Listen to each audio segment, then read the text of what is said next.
আসসালামু আলাইকুম সবাইকে। তো আজকে হচ্ছে আমরা ন্যাপ বার বা নেভিগেশন বার নিয়ে কথা বলবো। তো ন্যাপ বার কি এবং কি কাজ করে সে সমস্ত জিনিস একটু আমরা দেখে নিই। সাপোজ আমরা যে কোনো একটা ওয়েবসাইটে প্রবেশ করি, লাইক এমডিএন, তো sorry MDN MDN Mozilla developer network. So MDN এর ভিতর যদি আমরা প্রবেশ করি, উপরে এই যে লেখাগুলো দেখতে পাচ্ছেন এগুলো সবগুলোই হলো নেভিগেশন বার বা ন্যাপ বার।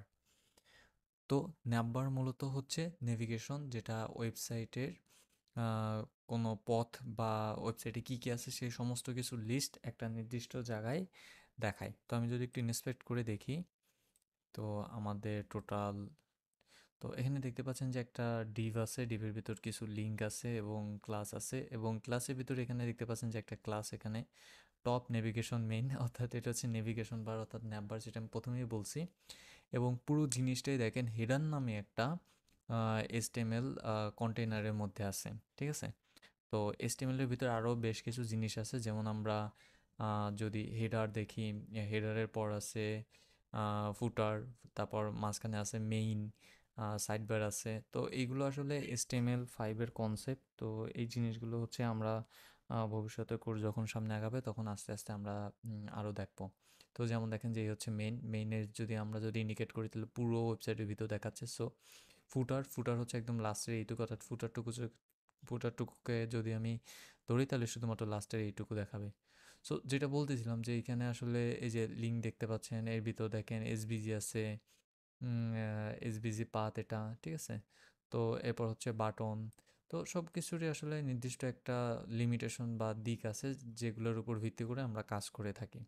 তো উপরে এটা যেটা দেখতে পাচ্ছেন এটা আসলে হেডারের ভিতর এই যে লিঙ্কগুলো, এগুলো আসলে নেভিগেশন বা ন্যাপ বার। তো আমরা আসলে আজকে ন্যাপ বার নিয়ে কথা বলবো এবং ন্যাপ বার কীভাবে তৈরি করতে হয় এরকম সিম্পল একটা এক্সাম্পল দেখব, এবং সেই সাথে আমরা আমাদের ডিজাইনের একটা কনসেপ্টও আজকে দেখব। তো সর্বপ্রথম আমি ন্যাপ ডট এসটিএমএল নামে একটা ফাইল তৈরি করে নিলাম। এটা হচ্ছে ন্যাবের ভিতর যাবে, উল্টোপাল্টা জায়গায় কেন যায়, এবং এখানে ন্যাভ ডট সিএসএস সিএসএস, ওকে। সো এখন আমি যেটা করব, জাস্ট নিয়ে নিলাম এবং এখানে হেডার, ACADER হেডার, টাইটেল দিলাম হেডার, এবং আমি ন্যাপ ডট সিএসএস থেকে স্টাইলে দিয়ে নিলাম। তো এখন সর্বপ্রথম আমি আপনাদেরকে সে সময় দেখাইছিলাম যে ন্যাপবার মূলত হেডারের ভিতর থাকে, যেমনটি ইমডিএনে একটু আগেই আমি আপনাদেরকে দেখাইছিলাম। সো আমি সর্বপ্রথম একটা হেডার নিয়ে নিই, এবং এখানে আমাদের লোগো সাধারণত ইমেজ হয়, যেমন পিএনজি বা ডাব্লিউবিপি। তো যেহেতু আমাদের এখন কোনো লোগো নাই, সেহেতু আমি সাধারণ একটা টেক্সট নিয়ে নিচ্ছি, যে সাইবার 24 বিডি নামে, ওকে। সো এটাকে ওপেন উইথ লাইভ সার্ভার করলে আমরা ঠিক এরকম একটা জিনিস দেখতে পাবো। তো সর্বপ্রথমে আমাদের চোখে যে জিনিসটা আছে সেটা হচ্ছে ফন্ট টোটালি বাজে। সো আমি সর্বপ্রথম আগে ফন্ট পরিবর্তন করে নেব। আমি এখানে সরাসরি হেডার নিতে পারি, CADER হেডার, অথবা আমি পুরো বডির ফন্টও একই সাথে পরিবর্তন করে দিতে পারি, বাট সেটা ডিপেন্ড করে যে আমি কি চাই। তো এখানে বিভিন্ন ধরনের ফন্ট আছে, সাপোজ আমি যদি এটা নিই, ভালো লাগতেছে না। তা ভালো লাগতেছে না, এর রিজন কি আমি নিজেও জানি না, ওকে। তো আমি দেখি অন্য কোনো ফন্ট আমার পছন্দ হয় কি না। ফন্ট ফ্যামিলি আমি এতদিন গিলসন্স ইউজ করছি, সো আই থিঙ্ক এটাই থাক, ওকে। তো সিম্পল একটা ফন্ট নিয়ে নিলাম। এখন এখানে আমাকে ডিসপ্লে ইনলাইন ব্লক নিতে হবে, কেননা যেহেতু হচ্ছে আমি ন্যাভিগেশন বার নিয়ে কাজ করব, সেহেতু পাশাপাশি আমাকে সব কিছু নিতে হবে। সো আমি ইনলাইন ব্লক নিয়ে নিলাম, অর্থাৎ এটা হচ্ছে ইনলাইন আকারে থাকবে, ওকে। সো এরকম আমি জাস্ট ইনলাইন ব্লক এভাবে এভাবে আমি নিয়ে নিলাম। সো এখানে আর কিছু নেওয়া যায়, হ্যাঁ। এখানে আর কোনো কিছু নেওয়ার নাই, কিন্তু আমরা এইচ অনে বেশ কিছু পরিবর্তন করব। সো সর্বপ্রথম আমরা হেডারকে নিয়ে নিই এবং এইচ অন নিয়ে নিই। আপনারা অলরেডি জানেন যে যদি আমরা কোনো কিছুর ভিতর কোনো এলিমেন্টকে সিলেক্ট করতে চাই, অর্থাৎ হেডারের ভিতর যদি আমরা এইচ অনকে ডিজাইন করতে চাই, তাহলে শুধু হেডারের মধ্যে যে এইচ অন আছে সেটাই ডিজাইন হবে, হেডারের বাইরে যদি কোনো এইচ অন থাকে সেটা ডিজাইন হবে না। তো এখানে আমি বেশ কিছু ডিজাইন করবো। আমি সর্বপ্রথম ব্যাকগ্রাউন্ড কালার নিয়ে নেব রয়্যাল ব্লু, ওকে, এবং কালার নিয়ে নেব হোয়াইট, অ্যান্ড আমি এখানে আরও বেশ কিছু জিনিস নেব, যেমন প্যাডিং নিয়ে নেব হচ্ছে 5 পিক্সেল। 5 না, প্যাডিং আমি 10 পিক্সেল নেব, 10 পিক্সেল। দেন এখানে নেব বর্ডার রেডিয়াস 5 পিক্সেল। সো এখানে আমি একটু চেঞ্জ করে দিই, আমি লেফট অ্যান্ড রাইটটাকে কল করব প্যাডিং রাইট 10 পিক্সেল। সো এর আসলে একটা শর্ট হ্যান্ড আছে, তো সব প্রপার্টিজে আমারও সবসময় মনে থাকবে এমন না। সো আমি যদি এমডিএন সিএসএস পিএডিডিআইএনজি প্যাডিং লিখে সার্চ দিই, তাহলে আপনারা দেখতে পাবেন যে এমডিএনের একটা প্যাডিংয়ের ওয়েবসাইট আসবে মজিলা ডেভেলপারের। সো আমি যদি সেখানে চলে যাই এবং একটু নিচের দিকে গেলে আই থিঙ্ক আমি শর্ট হ্যান্ড প্রপার্টি পাবো। হ্যাঁ, এই যে শর্ট হ্যান্ড প্রপার্টি কই গেল, এই যে লেফট অ্যান্ড রাইট, ঠিক আছে, লেফট অ্যান্ড রাইট 20 px। যদি আমি শুধুমাত্র প্যাডিং 10 px আর 20 px এভাবে দিই, তাহলে শুধুমাত্র লেফট অ্যান্ড রাইটে চলে যাবে। ওকে, সো আমরা চাইলে সেভাবেও এখানে দিয়ে দিতে পারি, শুধুমাত্র লেফট হ্যান্ড রাইটের জন্য প্যাডিং লেফট প্যাডিং রাইট এভাবে না দিয়ে আমরা জাস্ট প্যাডিং দিয়ে 10 px এভাবে দিতে পারি, ডিপেন্ড করে আপনার উপর। যেহেতু এটা একটা ছোট প্রজেক্ট, সেই জন্য আমি আর ওভাবে যাচ্ছি না, আমি সরাসরি জাস্ট প্যাডিং লেফট রাইট এভাবে দিয়ে যাচ্ছি আপনাদের বোঝার সুবিধাতে। তো আচ্ছা, তো এইগুলো আমাদের মানে ইসের কাজ, আমাদের নাম্বারের কাজ। সো আমাদের আসলে একটা লোগো আছে, সেই লোগো চাইলে আমরা দিতে পারি, কিন্তু এখন আপাতত সেটা দিব না, কারণ আমাদের বাকি যে ইমেজগুলো আছে সেগুলো আমাদের এখানে বসাতে হবে। আচ্ছা, আমি একটা লোগো চেষ্টা করি নিয়ে আসার, sorry for that. Free icon download. So আমি যদি কোনো ফ্রি আইকন যাই, সাইবার সিকিউরিটি রিলেটেড বা সাইবার রিলেটেড, আমি একবারে আপনাদেরকে দেখাই দিই জিনিসগুলো বারবার কে ইউজ করে। সাইবার, সাইবার, ওকে, সার্চ। তো এখানে আসলে বেশ কিছু লোগো চলে আসছে, যেমন এটা হচ্ছে ফায়ারওয়ালের লোগো। তো আপনারা যারা ফায়ারওয়াল সম্পর্কে জানেন, এটা হচ্ছে সাইবার সিকিউরিটিতে কোনো ব্যাড কোনো গেটওয়েকে যেন ভিতরে প্রবেশ না করতে পারে, সেই জন্য আসলে ফায়ারওয়েলটা ব্যবহার করা হয়ে থাকে। সো আমি যে কোনো একটা ডাউনলোড করার চেষ্টা করি। আসলে নেট বর্তমানে অনেক স্লো, তো তো 100-100ই থাকুক। তো আমাদের ফায়ারওয়েল আসলে ডাউনলোড হয়ে গেছে, আমি একটু রিনেম করব, এখানে জাস্ট ফায়ারওয়েলটা থাকবে, আর কিছুই থাকবে না। তো এখন শুধুমাত্র ফায়ারওয়েল আছে। সো লোগোটাকে আসলে এখানে নিয়ে আসার জন্য আমাদেরকে কিছুই করতে হবে না, আমাদের ডাউনলোড ফোল্ডার থেকে জাস্ট ড্র্যাগ অ্যান্ড ড্রপ। তো এখানে দেখেন ফায়ারওয়েল আসলে এখানে চলে আসছে, সাথে সাথেই চলে আসছে। তো এখন আমরা যেটা করতে পারি, আমাদের যেই এসটিএমএলটা ছিল সেই এসটিএমএলে হেডারের মধ্যেই চাইলে আমরা ইমেজটাকে নিয়ে নিতে পারি, আইএমজি, এবং এখানে ফায়ারওয়েল রাইট, এফআইআর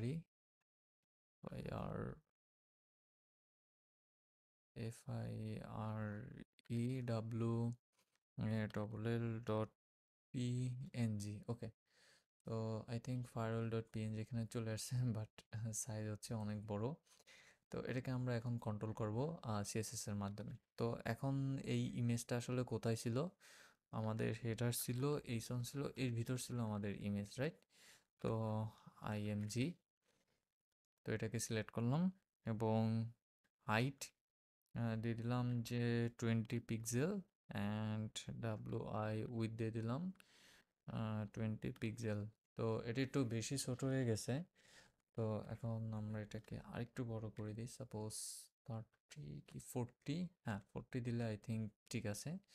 এবং এখানেও আমরা 40 পিক্সেল দিয়ে দিই, এবং এর একটা প্যাডিং রাইট দিতে হবে বা মার্জিন।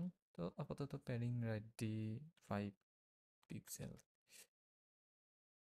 ওকে, সো আসলে এটা একটু উপরের দিকে উঠে গেছে, বাট লোগোটা এই যে উপরের দিকে উঠে যাওয়া নিচের দিকে উঠে যাওয়া, এই জিনিসগুলো আমরা এখন ফিক্স করব না, এগুলো পরবর্তীতে ফিক্স করব যে আসলে কিভাবে কাজ করে। আহ, এটাকে সেন্টার করা যায় কিনা, margin 0 auto, U T auto. So এটাকে আসলে একটু সেন্টারে নিয়ে আসলাম। ওকে, তো আমরা সুন্দর একটা লোগো এখানে ইউজ করলাম, সাইবার 24 ভিডিও আমাদের নাম এখানে ইউজ করলাম। এখন আমরা আমাদের নেভিগেশন মেইন যে নেভিগেশন সেটাকে আমরা ইউজ করব।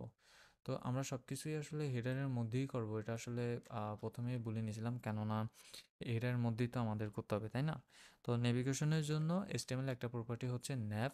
তো ন্যাভের ভিতরে আমরা সাধারণত আনঅর্ডার লিস্ট ইউজ করে থাকি নেভিগেশনের ক্ষেত্রে। যেমন আমি এখানে জাস্ট তিনটা লিস্ট নিয়ে দেখাচ্ছি। সর্বপ্রথমটা হচ্ছে আমাদের প্রত্যেকটাই হচ্ছে আমাদের একটা লিঙ্ক হবে। তো আমি যেটা করতেছি, আমি প্রত্যেকটাই একই সাথে সিলেক্ট করে নিচ্ছি তিনটাই, এবং প্রত্যেকটাই আমাদের লিঙ্ক হবে, এবং লিঙ্কে জাস্ট হ্যাশ দিয়ে নিচ্ছি, কারণ আপাতত আমাদের আর কোনো কিছু প্রয়োজন নাই। তো যেমন এখানে আমি হোম নিলাম, home A A B O U T about, এবং আরেকটা আমি নিলাম কন্ট্যাক্ট আস। ওকে, জাস্ট তিনটা নিয়ে নিলাম। তো এখন এটাকে হচ্ছে আমাদের ইনলাইন ব্লক করতে হবে। তো সর্বপ্রথম ইউএল এলআই ইউএলএলআই ইনলাইন ব্লক, আচ্ছা ডিসপ্লে, হ্যাঁ সরি। সো ডিসপ্লে হচ্ছে ইনলাইন ব্লক। তো দেখেন সাথে সাথেই হচ্ছে এটা ইনলাইন ব্লক হয়ে গেছে, এবং আমাদের যে ন্যাভটা ছিল সেটাকে হচ্ছে আমাদের ইনলাইন ব্লক করতে হবে। ডিসপ্লে ইনলাইন ব্লক, এবং এখানে আমাদের হেডারটাকে ইনলাইন ব্লক করা আছে, ন্যাপটাকে ইনলাইন ব্লক করা আছে। UL UL display inline block. Okay, so আমরা তিনটাকে ইনলাইন ব্লক করে নিয়েছি। তো এখন আমাদের টোটাল যেই সিএসএসটা সেটা হচ্ছে এভাবে দেখা যাচ্ছে। তো আমরা কি কিছু মিস করে গেছি? Header is on, is on কোথায়? হেডার ইজ অন, হ্যাঁ ডিসপ্লে ইনলাইন ব্লক, আমরা এখানে ডিসপ্লে ইনলাইন ব্লকটা মিস করে গেছিলাম। তো এখন দেখেন, এখন তিনটা আমাদের এখানে পাশাপাশি দেখা যাচ্ছে, অর্থাৎ মোটামুটি বলা যায় যে আসলে পাশাপাশি আছে, রাইট? সো এখন না আমরা যেটা করব, সর্বপ্রথম এটার উপর কাজ করব, কেননা এখানে হচ্ছে আমাদের ফন্ট সাইজ অনেক কম আছে। ফন্ট সাইজ 30 px, বেশি হয়ে যায় 30 px। ওকে, আপাতত থাকুক, কেননা এর ভিতরে আমাদের বেশ কিছু স্পেসিং দরকার। সো আমরা প্যাডিং রাইট দেব, প্যাডিং রাইট সাপোজ 7 px। ভাব দেখাচ্ছে না। তো আমরা যেটা করতে পারি, আমরা এটাকে ধরতে পারি, এবং এখানে হচ্ছে প্যাডিং রাইট 7 px। ওকে, নাও আমাদের এটা দরকার নাই, অর্থাৎ ইউএল এর যে প্যাডিং রাইট এটা না হলেও চলবে।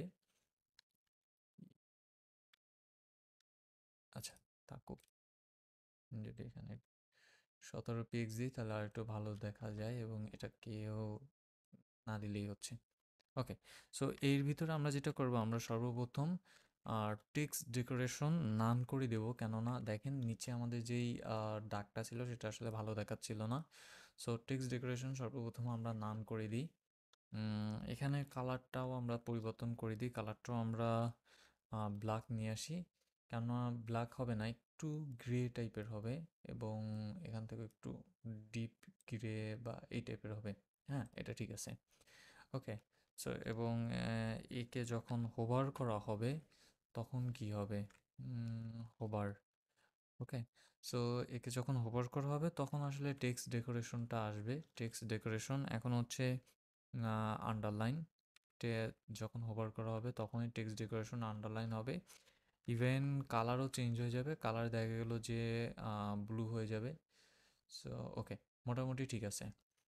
তো এখন আমাদের এর ভিতর বেশ কিছু ইমেজ ছিল, যেমন এখানে দেখতেই পাচ্ছেন যে কন্টাক্ট ইনফো শিল্ড প্রত্যেকটা ইমেজ আছে। তো শিল্ড হচ্ছে এটা, তো শিল্ড আসলে হোমে যাবে। তো আমরা এখানে ইমেজগুলো আসলে নিয়ে আসি। তিনটাতেই সিলেক্ট করে নিই, আইএমজি ইমেজ। ওকে, সো সর্বপ্রথম ছিল S H SSIEL D shield dot PNG, এরপর আমাদের ছিল অ্যাবাউট ইনফো ডট পিএনজি, এবং সর্বশেষে আমাদের ছিল যে কন্ট্যাক্ট কনটিএসিটি ডট পিএনজি। তো without body tag, okay, I understand. Okay, so আমরা আসলে তিনটা নিলাম, তারপর আমাদের আসলে এভাবে দেখাচ্ছে, মানে একটু বড়ই দেখাচ্ছে। সো আমরা এটাকে এখন ম্যানেজ করব। সো আমাদের এটা ছিল হচ্ছে এর ভিতর যে ইমেজটা, তার ভিতর। ওকে, সো একটা জিনিস খেয়াল করেন, আমরা কিন্তু এখানে ইমেজ একবার এডিট করছি, তো সেটা কিন্তু আসলে কাজে দিবে না। তার কারণ হলো যে এর ভিতরে আমাদের যে ইমেজটা ছিল সেটাই কিন্তু আমাদের নিতে হবে, সেটাকেই কিন্তু আমাদের টার্গেট করতে হবে। তো যখনই হচ্ছে এর ভিতরে আমরা ইমেজটাকে টার্গেট করলাম, তো এখন হচ্ছে ইমেজটা এভাবে দেখাচ্ছে। তো মোটামুটি বলা যায় যে একটু মানে ঠিক আছে। আমি এখানে মার্জিনটাকে উঠাই দিই, প্যাডিং 5px, ঠিক আছে।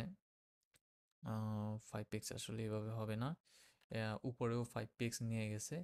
সো প্যাডিং রাইট হচ্ছে 5px। ওকে, সো এখানেও আমি একটু ঠিক করে দিই যে প্যাডিং 5px এভাবে না, প্যাডিং হচ্ছে রাইট হবে 5px।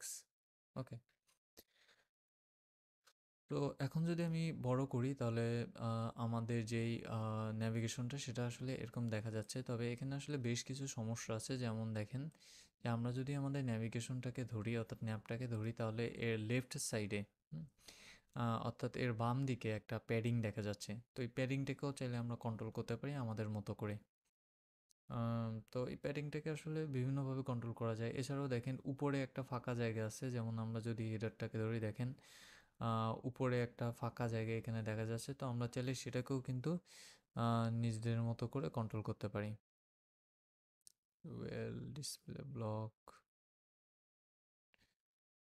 ওকে। সো এখানে চাইলে আপনারা নিজের মতো করেই সব কিছু করতে পারেন। এর ভিতর আমরা ইমেজ নিছি, যেমনটাই দেখতে পাচ্ছেন। ইমেজটাতে প্যাডিং আমরা লেফটে 5 নিছি, ঠিক আছে, কিন্তু উপরে কিন্তু প্যাডিং আসলে ওভাবে দেখা যাচ্ছে না। তো সাপোজ ধরেন যে উপরে আমরা একটা প্যাডিং -10 নিলাম, বাট উপরেরটা কিন্তু ওইভাবে আপনার অ্যাপ্লাই হবে না। সো এই জন্য উপরে প্যাডিং নিলেও সেভাবে কাজ করবে না। তো আমরা যদি বর্ডার নিই -10 px, বাট ওভাবে বর্ডারটাও আসলে কাজ করবে না। তো মোটামুটি বলা যায় যে আমরা ছোটোখাটো একটা ন্যাভিগেশন বার তৈরি করে নিছি। তো এখানে আসলে আমরা আমাদের এখনও এখানে বেশ কিছু সমস্যা আছে। সেই সমস্যাগুলো হলো যে আমাদের লোগোর যেই ইমেজটা, এই ইমেজটা আসলে অ্যালাইনমেন্ট হয়নি, এবং কোনো ইমেজই আসলে অ্যালাইনমেন্ট হয়নি। আমরা দেখার সৌন্দর্যের জন্য যতটুকু প্রয়োজন ততটুকু করেছি। সো আসলে অ্যালাইনমেন্ট বা এই সমস্ত নিয়ে বা ফ্লেক্স বক্স নিয়ে আমরা ভবিষ্যতে কথা বলবো। এখন যদি এর ভিতর কথা বলতে চাই তাহলে আপনাদের ব্রেন পুরোই ঘোলায় যাবে। তো এই জন্য আসলে ওইগুলো নিয়ে আমরা এখন কথা বলতেছি না বা বলতেও চাই না। তো দেখা হচ্ছে পরবর্তী ভিডিওতে। আজকের মতো এই পর্যন্তই। আমরা আজকে ন্যাভিগেশন নিয়ে বেশ কিছু জিনিস শিখলাম, যে ন্যাভ কী, ন্যাভ বার কী, এই সমস্ত জিনিস দেখলাম, এবং ইমেজ কীভাবে ইউজ করতে হয়, কোথায় কোথায় ইউজ করতে হয়, সেই সমস্ত জিনিসও আমরা ছোটোখাটো দেখলাম। তো আজকে ভিডিও এই পর্যন্তই। দেখা হচ্ছে পরবর্তী ভিডিওতে। আল্লাহ হাফেজ সবাইকে।